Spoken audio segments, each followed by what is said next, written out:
For decades, the Philippines was known as the sick man of Asia, a phrase that echoed through economic circles and international headlines alike.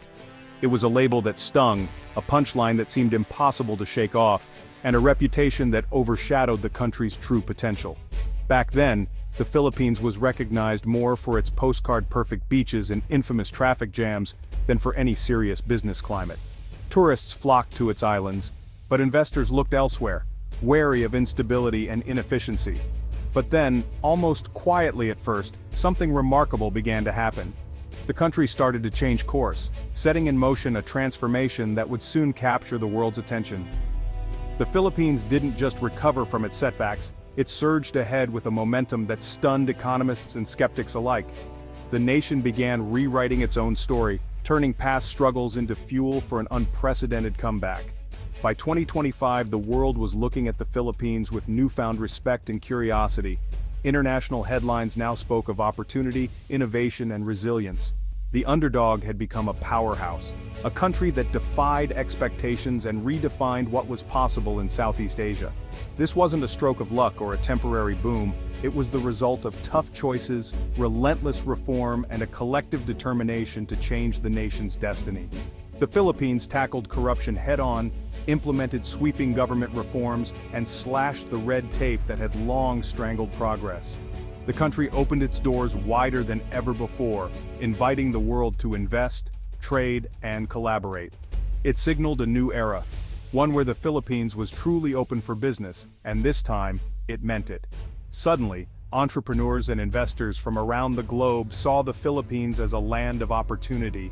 New businesses sprang up, and the economy buzzed with fresh energy and ambition. This is the story of how the Philippines pulled off one of the most surprising and inspiring economic comebacks of the century, a turnaround that few thought possible. We'll dive deep into the country's history, exploring the hurdles it faced, from political turmoil and natural disasters to economic missteps and missed opportunities. We'll examine the bold reforms and visionary policies that made this transformation possible, and meet the leaders and everyday citizens who drove change from the ground up. We'll see how new industries, like technology, renewable energy, and creative services, exploded onto the scene, creating jobs and hope for millions. And we'll discover how global partners, once hesitant, bet big on the Philippines, and found themselves rewarded as the country's economy soared.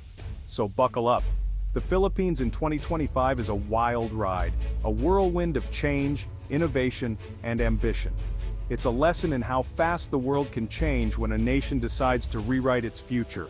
Let's find out together how the so-called sick man of Asia became its rising star, inspiring not just its neighbors, but the entire world. Welcome to the Manila Miracle, a story of resilience, reinvention, and the unstoppable spirit of a nation. To truly appreciate the miracle that is the Philippines today, we first need to take a step back and understand the mess it had to overcome. The story of this nation is one of resilience, struggle, and ultimately, transformation. Before the progress, there was hardship, deep, widespread, and seemingly unending.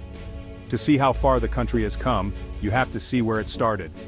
After World War II, the Philippines was Asia's rising star, second only to Japan. The streets of Manila buzzed with hope, and the country was poised for greatness, with a booming economy and a vibrant culture. But then, political chaos, corruption, and a series of disastrous policies sent the nation into a downward spiral. The promise of prosperity faded as instability took hold. Cronyism ruled the day, infrastructure crumbled, and foreign investors, once eager, packed up and left. The dreams of a golden era slipped further away. The country became known not for its exports but for exporting its people. Millions of Filipinos left home to work abroad, becoming overseas Filipino workers or OFWs in search of better opportunities. The remittances they sent back kept the economy afloat, providing lifelines for families and communities. But this was a sign of struggle, not strength, a nation surviving, not thriving. Decades of instability, mounting debt, and runaway inflation left the nation stuck in survival mode. Long lines for basic goods and daily uncertainty became the norm for many Filipinos.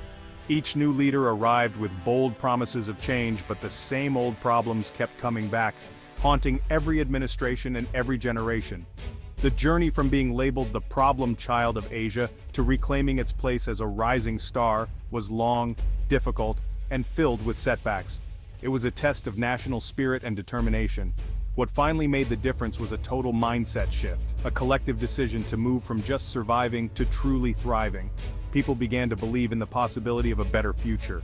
The so-called sick man of Asia finally decided it was time to get healthy, to heal old wounds, and to build something new.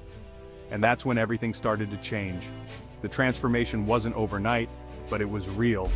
And it was just the beginning of a new chapter for the Philippines. There was no single turning point, just a growing realization that the old ways had to go. In the late 2010s and early 2020s, a new generation of leaders pushed for a great reset. They overhauled the tax system, making it simpler and fairer. The CREATE Act slashed corporate taxes and made incentives transparent, rewarding results, not connections. The Ease of Doing Business Act attacked bureaucracy, setting strict deadlines and moving services online. Suddenly, starting a business was fast and fair. Infrastructure became a national obsession. Airports, highways, and ports connected the islands like never before. These reforms weren't just slogans. They were the foundation for a new era. The Philippines was no longer patching up the old system. It was building something new. The world took notice. The stage was set for an economic miracle. For decades, the Philippine bureaucracy was infamous for its inefficiency and complexity. Getting anything done meant wading through a maze of permits for permits, standing in endless lines that snaked out the door, and hoping your documents didn't get lost in a mountain of paperwork. It was a system that tested the patience of even the most determined citizens. This bureaucratic nightmare didn't just frustrate ordinary people, it scared off investors, both local and foreign, and crushed the dreams of countless Filipino entrepreneurs. Many gave up before they even started, discouraged by the sheer hassle of starting or running a business. But then, the government decided enough was enough. They declared an all-out war on red tape, establishing the Anti-Red Tape Authority, or ARTA, and giving it real teeth. ARTA was empowered to investigate complaints, punish delays, and hold agencies accountable for inefficiency. One of ARTA's boldest moves was the March 7, 20 rule. This rule forced government agencies to act quickly. 3 days for simple transactions, 7 for more complex ones, and 20 days for highly technical cases. No more endless waiting. And if an agency missed the deadline, the application was automatically approved, putting the pressure squarely on the government to deliver results, not excuses. The real game changer, though, was digitalization. Suddenly, taxes, permits, and even IDs could be processed online. This shift brought unprecedented transparency, slashed opportunities for corruption, and made government services accessible from anywhere. For the first time, the power shifted to ordinary citizens and business owners. They could track their applications, avoid middlemen, and get things done faster than ever before. Bribes became a thing of the past. The days of waiting games and under-the-table deals were over. People could finally trust the system to work for them, not against them. With bureaucracy out of the way, the path was clear for real growth. Businesses could open faster, projects moved forward, and the economy began to pick up speed. The Philippine economy, once held back by red tape, could finally roar to life. New opportunities emerged, and optimism returned to the business community. The message was clear. The Philippines was open for business, and this time, it truly meant it. The world took notice. Investors, both old and new, returned in droves. Local businesses flourished, and Filipino entrepreneurs found new hope and confidence in the system. The old, broken system was finally gone for good, replaced by a modern, efficient, and citizen-focused government. The bureaucracy bonfire had cleared the way for a brighter future. Philippine manufacturing used to be basic: garments, simple electronics, food processing. But in the 2020s, everything changed. Special economic zones offered tax breaks, smooth customs, and reliable power. Global companies noticed a young, skilled English-speaking workforce and a government eager to help. Suddenly, made in the Philippines meant semiconductors, car parts, and aerospace components. The country became a vital link in global supply chains. Jobs exploded, not just in factories, but in logistics, engineering, and support. Local suppliers thrived, and the economy diversified. The Philippines stopped exporting just its people. It started exporting high-value goods. The manufacturing renaissance was real. The sick man of Asia was now an industrial player. While factories boomed, a digital revolution took off. The Philippines, once known for call centers, became a tech innovator. A flood of IT and engineering graduates fueled a vibrant startup scene. Venture capital poured in, drawn by a huge digital-savvy population. Fintech exploded, digital wallets and mobile payments brought millions into the formal economy. The government backed startups with grants and new laws, making it easier to launch and grow. The Silicon Archipelago was born. Filipino tech companies began solving local problems and exporting solutions worldwide. The Philippines was no longer just a consumer of tech, it was a creator. The digital economy was now a pillar of growth. Foreign investment used to trickle in, now it's a flood. Legal reforms opened key sectors like telecoms and airlines to full foreign ownership. Monopolies broke, competition soared, and consumers benefited. Investment spread beyond Manila. Factories in Clark, data centers in Cebu, green energy in Mindanao. Foreign companies brought not just money, but technology and expertise. Local workers learned advanced skills, and industries modernized fast. Partnerships with Japan, the US, and Europe fueled growth and innovation. The Philippines became a true magnet for global capital. The investment boom lifted the whole country, not just the capital. This was more than money, it was a transformation. Overseas Filipino workers, OFWs, were the backbone of the economy for decades. Their remittances kept families afloat and fueled national growth. But now, the Manila miracle is bringing them home. New jobs in tech and manufacturing mean Filipinos no longer have to leave to succeed. Skills learned abroad are now in demand at home, turning brain drain into brain gain.